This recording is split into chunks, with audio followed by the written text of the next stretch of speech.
सर्वांना माझा नमस्कार। मी सूर्यकांत गावडे 2014 साली ब्रह्मविद्येचा प्राथमिक वर्ग केला। 2018 साली माझ्या तब्येतीमध्ये कुरकुर सुरू झाली। माझे हार्टबीट वाढायचे, ते कंट्रोल झालं की ब्लड प्रेशर वाढायचं, ते कंट्रोल झालं तर डायबिटिक वाढायचं, आणि ते कंट्रोल झालं की माझ्या किडनीवरील क्रिएटिन प्रचंड प्रमाणामध्ये वाढायचं। हॉस्पिटलमध्ये मला भरती करण्यात आलं।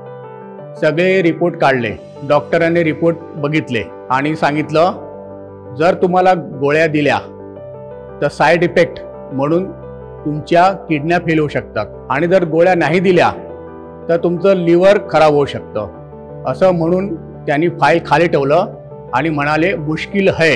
मी ब्रह्मविद्येच्या सरांना फोन केला।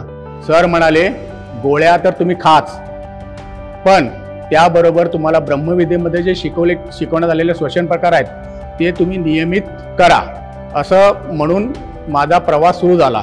गोळ्या खात होतो, सराव करत होतो। मला डॉक्टरांनी 2 वर्षाचा कोर्स दिला होता। अगदी 6 महिन्यात ब्रह्मविद्येच्या सरावामुळे 6 महिन्यात मी ठणठणीत बरा झालो। परमेश्वराचे आणि ब्रह्मविद्या माऊलीचे आभार मानतो की मी ठणठणीत बरा झालो, आणि आजही मी एकदम ठणठणीत बरा आहे। सर्वांचे मनपूर्वक आभार, धन्यवाद।